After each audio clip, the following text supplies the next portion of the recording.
This is Las Vegas. We serve more food here, probably per capita, than any other place in the world. We've got to do better. After 12 years leading Catholic Charities of Southern Nevada, Deacon Tom Roberts is set to retire. His plea to lawmakers before he leaves, that's this week on Nevada Week.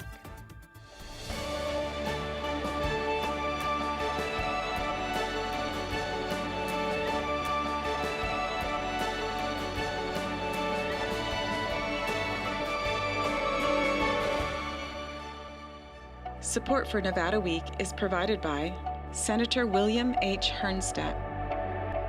Welcome to Nevada Week. I'm Amber Renee Dixon, and this Thanksgiving, Catholic Charities of Southern Nevada says it gave out 3,000 turkeys to those in need. It's the nonprofit's last Thanksgiving under longtime president and CEO Deacon Tom Roberts, who's retiring at the end of this year. In charge of 16 social service programs, including a men's homeless shelter, he was a gaming executive when he took on the role in 2012 following the unexpected death of Monsignor Patrick Leary. He says he utilized his business sense to help Catholic Charities grow and hopes the state will do the same when considering future funding. At 10 a.m. every day of the year, staff at Catholic Charities of Southern Nevada prepares and serves a free meal to those in need. I've been told that it's been going on every day, never missed a day for 50 years. I can tell you it hasn't missed a day in 12 years. I'm always glad you're here. You're always welcome here. Deacon Tom Roberts, who's led Catholic Charities those 12 years, says this daily meal continued even through COVID. Because we quickly realized that the people we serve had no place else to go. We were not going to turn our backs on them. We're going to keep helping them. And that was our collective decision.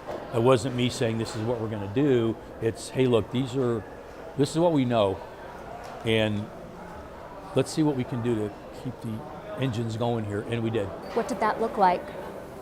So the one big issue that I think probably everybody was struggling with, at least I remember this so clearly, what does this infection transmission look like? And we have all these people here that some of them are unsheltered, and they're already physically vulnerable. And so the kitchen and the dining room are connected. So the first concern was, if we invite people into the dining room, will that infect the food that they're eating, but also the food that is going out to all the Meals on Wheels clients? Because we produced it, at that time, everything was done back here. And so we decided to basically sort of section off the kitchen, but nobody still knew what was in the air. So we built a 30,000 square foot tent in the parking lot, and we started to serve meals out there. And because we were working with closing the kitchen at the time, I reached out to the resort industry, and they stepped up in a huge way to provide food for us. So the Wynn, the Venetian, MGM, and United Healthcare each took 2 weeks, and they presented us with 1,500 meals a day for 2 weeks, all prepared. We just had to go pick them up. And we served them outside on the curb on Formaster, because at least we were able to still give them food and connection while we were reconfiguring this space to protect what we thought we knew, which was create some distance and space. And we never stopped serving. And the clients were so grateful. Everybody realized we were then beginning to do testing outside in the tent. We began to do vaccinations outside. And during that period, once we got that sort of system going, we remodeled our shelter upstairs one piece at a time, and we used that tent as an overnight shelter in phases, and we got cots from FEMA, so we were able to never close the shelter and remodel that along the way. So we took advantage of that tool. Another tool Deacon Roberts took advantage of was funding from the American Rescue Plan Act, which he says he used to purchase this equipment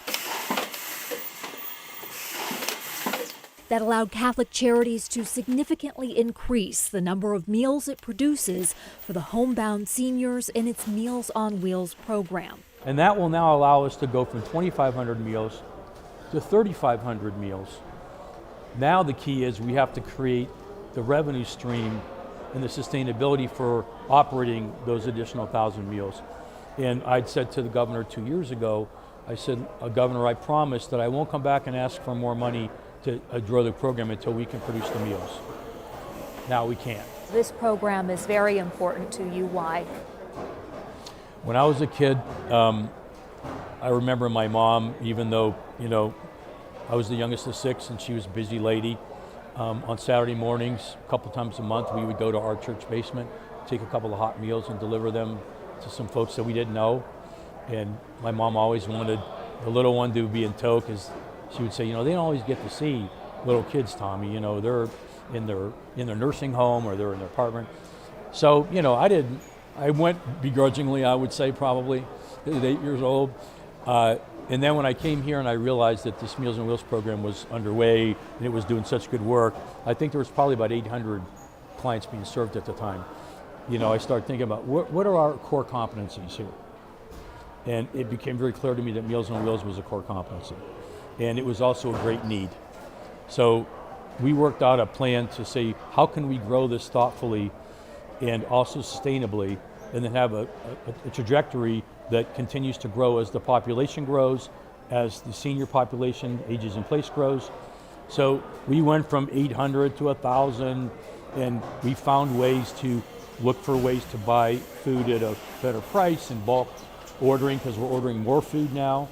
We upgraded our fleet, and then we made some significant upgrades in production. And just recently, we had a big increase in production technology to really try to modernize the way we were producing the meals. We're now up to 2,500 meals a day, and we're still under $9 a meal, which, when we all think about, especially the last few years, of the impact that inflation has had on everybody, and arguably those that are the poorest among us, our people are the most affected, because they are the most elastic when it comes to being sensitive to cost increases. And so we've grown the program, the agency's grown its financial support, and we've gotten some additional support from the governments, from the state government.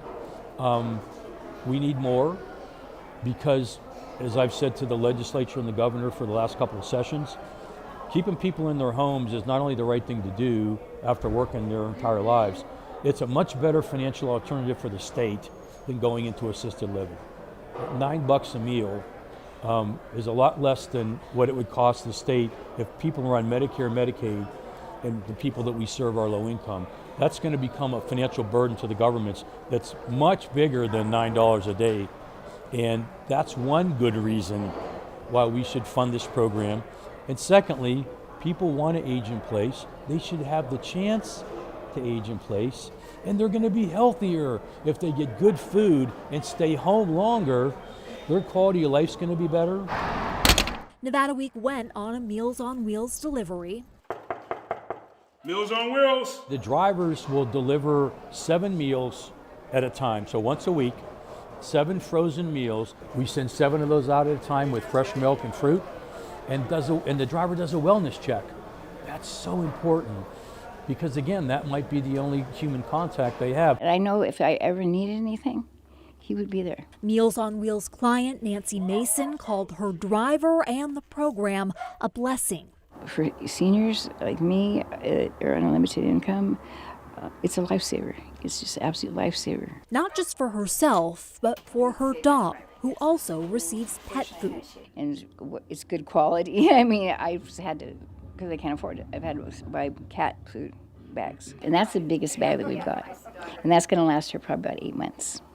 It's wonderful. So we started doing donated pet food, and now the clients are as happy or more happy about the food that they get for their pets than they do for themselves, because that's their family. In the 2023 legislative session, the state allocated $5 million to Catholic Charities' Meals on Wheels program, which gave us $2.5 million for the last year and $2.5 million for this year.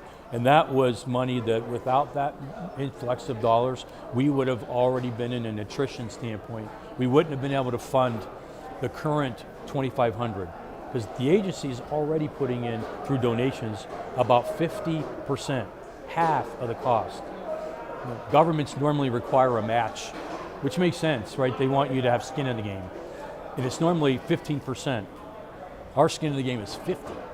So we're still upside down. So that money provided some right sizing of revenue that allowed us to, as I say, make sure that in the house, the first floor is the 2,500 meals. The second floor is the waiting list. Well, as much as we want to deal with the waiting list, if the first floor is on fire, you can't get to the second floor. So there's 1,000 people on the waiting list. We now have the production capacity to handle those 1,000. Now we just have to raise the money to do it. How much money do you need? I think if we were able to get, the math of $9 a meal times, 1,000 meals, probably for under $7 million. A year. Yeah, a year. So again, it's a lot of money. But when you think about our state budget and the service and the value that this provides, I would argue this is a really valuable economic investment for the state to make in order to shore this program up.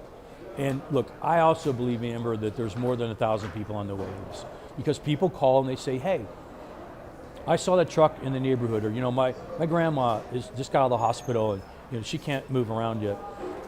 Can you put us on the program? And we say, well, there's a waiting list, and so, okay, well, how long is that waiting list? How long should we expect to wait? Well, there's 1,000 people on the waiting list.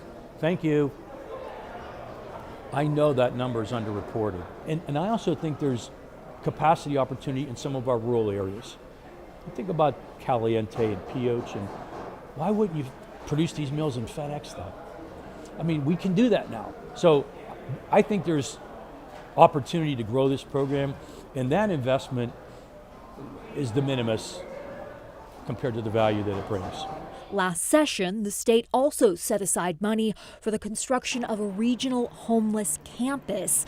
Assembly Bill 528 created a matching fund of up to $100 million for it. Big question now.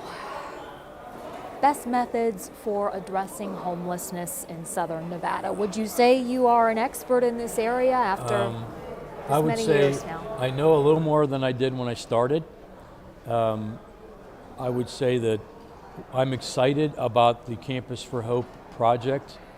The concept of adding that level of capital commitment to this area of need in our community and every community in the country. You are excited. I am excited. Initially, I didn't think you were. I guess questioned where the money and how the money was going to be spent. And I don't know that not that it matters, but I don't still quite know exactly what the program looks like. I've recommended that affordable housing is a no-brainer.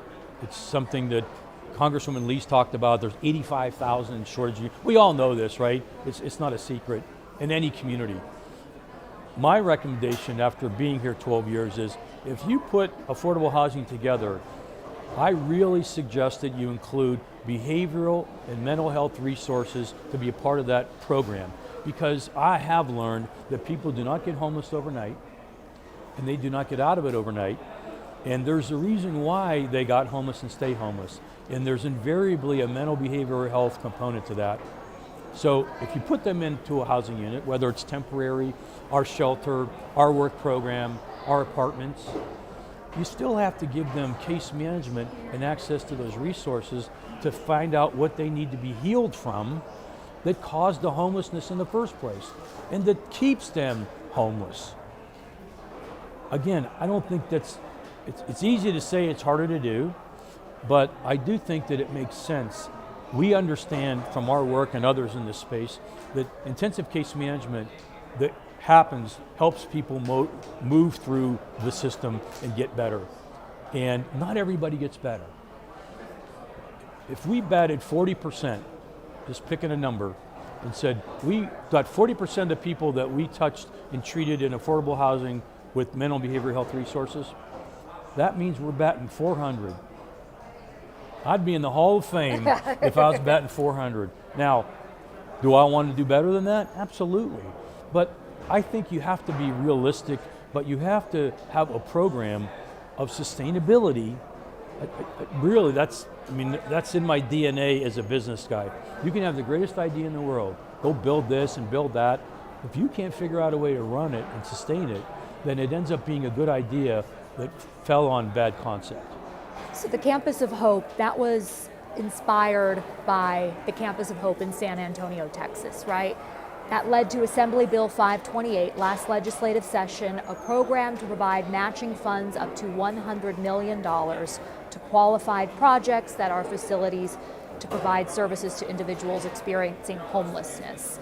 Isn't this what you are already doing here at Catholic Charities? We're doing some of that. I mean, again, you know, we have a shelter that has 450 men in it every night. And there's certainly more than that. There are more unsheltered people of men alone, aside from women and children, by the way, which again, you know, we have resources like Shade Tree across the street that does great work, Salvation Army. We're not the only game in town. We're doing what we do well within our core competencies. My hope is that this Campus for Hope program will add a significant amount of affordable housing, whether it's transitional housing or transitional permanent supportive housing. And based on what I know about the project, that's going to be a big part of the program. What I don't know is whether or not they're going to include some additional resources of case management, mental behavioral health, and then be a part of what's called the coordinated intake system, which is the system that all of us use to try to take advantage of open units that are available based on a demand level. You know, it's almost a yield level where if we have, through the county, 100 people that have needs for affordable housing, well, as soon as we get a unit, we want to match that person to that unit. So what we did was we took, of our 120 units, we took about 15 of those units with the county and the city's collaboration to put people that are housing ready in those apartments, so that when there's a unit ready, we're ready. If someone is unsheltered, often you can't find them. I mean, if you're not sheltered, so again, let's put them in a queue in an environment where they're already getting some housing, and then move them to an upstead environment, and then we can backfill those units. You know, we need more of that. We have 15 units. We could use 150, 1,000. I think those are the kind of conversations that I hope are happening at a visceral level with the Campus for Hope program. I had some conversations with the principals of the development, and I've continued to. They're running their own program and their own show and their own leadership structure. They have their own governance structure. I hope and pray that it will be accretive to what we're doing and that we can work together. I hope so. I hope that happens. So you do support I do. this I program? Again, I just hope that and pray that there will be good collaboration, that we have a parallel path and a collaborative path. I mean, I work with Salvation Army, Rescue Mission, Shade Tree, you know, a lot of the big not-for-profits that you're aware of. We have this coalition called the CEO Exchange, or the 12 largest not-for-profits meet the CEOs. We collaborate all the time, so that again, we're not duplicating resources and we're sharing competencies and collaborations. That to me is what a business person would do. You do what you do well and you focus on, I hope the Campus for Hope does the same thing. I want to run a quote by you from now Mayor-elect Shelley Berkeley. She said, "This is not an indictment on any organization working with the homeless. Rescue Mission, Catholic Charities, the Courtyard, Vegas Stronger, CARES, but none of them are designed to get people off the streets and self-sustaining." Do you agree? Disagree? You know, obviously, I've known Shelley for a long time, and I think the world of her. I think she'll be a great mayor. She has big shoes to fill, 2 sets of shoes, Goodman shoes. I think that we do some of that here. I mean, Shelley has volunteered here with her family many Thanksgivings. And again, I know her very well. And she knows what we do. And she also knows that we are capacity constrained. So do we need more resources to do more of that? Absolutely. Do we do some of it? Yeah. We have our Renewing Hope program where we take gentlemen that come into the shelter, we help them get stabilized, we help them find jobs. We have filled so many jobs in the resort industry between our refugees and our RHP, our Renewing Hope programs, that are ready to work, and they've filled jobs that have been vacant. So we've supported that. I wish I had another 100, 200, 300 beds, units to do that. So I would agree with her that we need more investment. And I've told her that. I said, you know, but we, I think, have to be thoughtful about how we do it. Again, if you put a bunch of people into hotel rooms or apartments without case management, you are proverbially kicking the can, in my humble opinion. You know, other states have spent billions of dollars on housing projects, and I only know what I know and what I read, but I often wonder whether or not those investments have included mental and behavioral health resources. Because it seems to me, like any medical doctor, you've got to get to the core of what makes people sick, and then you have to address that. You address the symptoms that they're causing, but you also address why they're there. That's what I'm suggesting here. And those resources, how prevalent are they here at Catholic Charities? So again, we have a whole case management department. We have case managers walking in here right now that are touching men and women and families. And those that are ready and want more help, once they can trust us and know that we're not doing anything but providing help, we're doing that now. We're not doing enough of it because we have limited capacity. This campus, save what we just added with the construction of the kitchen remodel and maybe one small additional building for more support space, this campus is maxed out. So I said to the governor, the state needs a separate single-purpose Meals on Wheels production facility now, because even if we can produce 1,000 meals, capacity is already there. We need the same level of thought process to think about affordable housing with resources to get people out of home. We have the track record to show the people that we're going through our Renewed Hope program are recovered and doing better. Does every one of them stay out of the situation? No. But do they recover? Yes. Is it perfect? No. Would I love to have a lot more resources? Absolutely. And that's what I think, that's the collaboration that I would say to answer the new mayor's question. If we collaborate and have the ability to have an open door with the Campus for Hope and the both and, make sure that you're supporting what we're doing and don't cannibalize our funding. Now, I'm told that's not going to happen. I won't be here. I sure hope it doesn't. But look, we need more funding here, and we're showing how efficient we are. $9 a meal for Meals on Wheels. What we're doing in this dining room, what we're doing in our shelter. It's a lot cheaper to run a shelter bed than a bed at CCDC, at Clark County Detention Center, I'll tell you that. So I think we can't just look at one end of the barrel. We have to weigh both ends of the static level to say, let's do Campus for Hope, let's connect it and collaborate with the resource providers, and let's raise the boat, because as big as that investment is, we need more, but we need it to be done thoughtfully, and we need to work together. Has anyone from this Campus of Hope project reached out to you to ask for your advice? Yes, they have. And I've had several conversations with some of the folks that are involved in the planning and the orchestration of it, and I've offered my feedback and I've offered my help. And so has our team, by the way. There's been some, what I call charrette meetings of conceptual design or thought process, and our social service team that frankly should be there because they live it every day. They've been invited to those meetings. I hope they continue, and I hope that they're productive. And will you be available to them post-retirement? This is my home, and I'm not going anywhere. I'm going to enjoy whatever the next chapters that God has in store for me. And if anyone wants to know what a little private citizen can do to help with a little bit of experience, they have my phone number. Why are you retiring? This team is ready for the next step.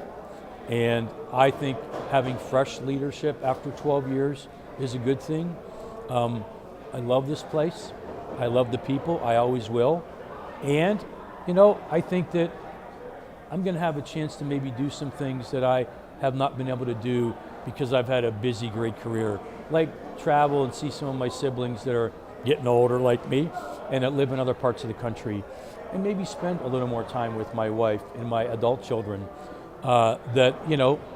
This is a very demanding job, and I love it, and I feed off of it, and it's also a very demanding job. So I'm looking forward to having a little more flexibility in my schedule, but I'll always be a permanent deacon in the church. The word diakonia is the Greek word for service. So having a deacon run Catholic Charities has been a special gift for me, and I'll continue to serve the church, and then I'll ask to see what God has in store for me. Deacon Tom, thank you so much for talking with Nevada Week. God bless you and keep you safe. Catholic Charities of Southern Nevada recently named a successor to Deacon Tom Roberts. Sarah Ramirez will lead the organization as its new president and CEO starting December 16th. She comes to Southern Nevada from Catholic Charities of Central Texas, where she served as executive director for more than 11 years. And that's all the time we have for this edition of Nevada Week. For any of the resources discussed, go to vegaspbs.org/Nevada Week, and I'll see you next week on Nevada Week.